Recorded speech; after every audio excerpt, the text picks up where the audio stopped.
Ouais, où Tahiti Nui. C'est là aussi. Et les casquettes des Japonais. C'est là aussi. Voilà.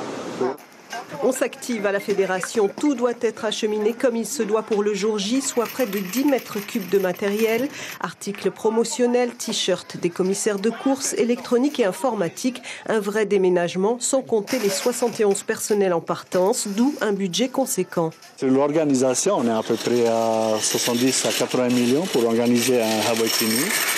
Donc sur ça, nous avons les participations des clubs, la participation du pays, les sponsors. Et nous, par rapport à le comité, nous faisons une recherche de fonds par rapport à la vente des t-shirts.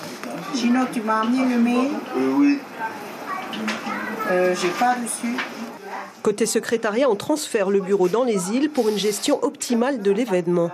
Il y a tout le staff administratif qui est très important, qui est un contrôle des licences, des engagements, des matières de sécurité, de licences où des modifications doivent être faites dans les équipages de chaque engagement qui ont été réalisés par les clubs.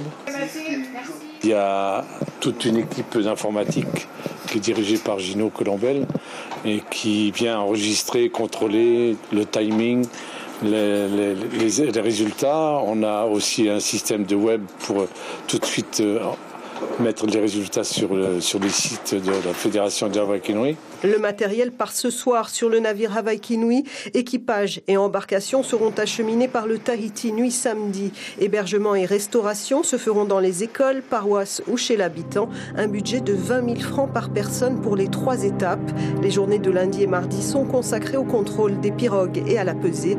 Premier rendez-vous pris à Wainé pour une aventure humaine et sportive exceptionnelle.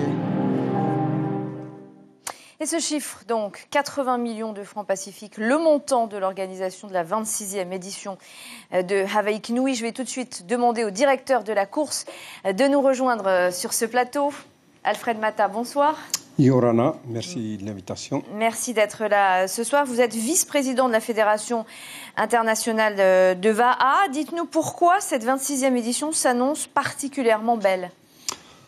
Tout d'abord, il faut dire que nous avons certaines nouveautés donc, par rapport donc, à nos catégories des vétérans hommes, qui sont de plus en plus engagés également, sans oublier non plus aussi donc, la catégorie des vétérans dames, puisque cette année, nous avons quand même un peu plus d'équipage féminine. Ça veut dire qu'il y a de plus en plus de rameurs de plus de 40 ans qui s'engagent dans la course. Seychelles qui détient le record de victoire devant EDT. EDT qui a aidé un équipage hawaïen, ça a créé la polémique, à l'emporter à Molokai. Qu'est-ce que vous en avez pensé, vous ?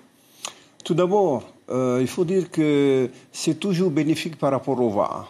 Pour nous, les Polynésiens, on va dire, enfin nous-mêmes et moi, donc je dirais que c'est très bien, c'est bravo pour le VAA.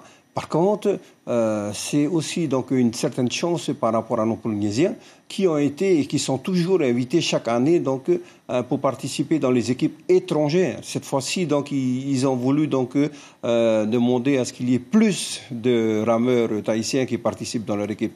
C'est toujours bien. À part donc la polémique, Red Bull n'est pas venu en tout cas. Red Bull n'est pas là et c'est tant pis pour lui. Est-ce que EDT peut gagner cette année ? On verra bien ce que les jours de compétition vont nous donner. 140 équipages sont inscrits au total. Le record, c'était donc en 2011. 158 équipages cette année-là pour les 20 ans de la course. Il y a moins de monde. Pourquoi ? C'est pas qu'il y ait moins de monde, au contraire, donc il y a toujours autant de monde. La preuve, c'est qu'aujourd'hui, nous sommes obligés donc d'aligner en deux phases donc le départ des hommes. Avant, donc on part, il y a un seul départ pour tous les équipages.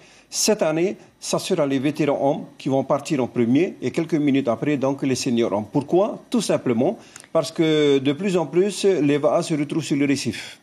Donc il vaut mieux organiser les choses pour que ça ne se reproduise pas. Jamais aucun équipage étranger ne s'est classé premier à Hawaii Kinui. Comment est-ce que vous l'expliquez ? Tout simplement, je pense que j'ai vu le petit message donc, de notre ami métropolitain qui nous vient, donc, qui vient participer également et qui a bien reconnu donc, la capacité de nos Polynésiens. Pas de dépistage cette année, ça a été annoncé. Est-ce que vous craignez que cela encourage certains rameurs à consommer de l'alcool et du cannabis? Que cela encourage, c'est une chose. Mais la Fédération tahitienne de vin, avec le comité organisateur avec Inouï, bien sûr, n'attend qu'une chose, c'est que les choses se fassent correctement et non pas qu'on vienne juste pour dire que ok, on va faire des dépistages, mais on ne voit pas le bout. Donc vous êtes favorable, vous, on est favorable, on a toujours été favorable et demandeur. Alfred Matta, merci beaucoup d'avoir répondu à nos questions ce soir.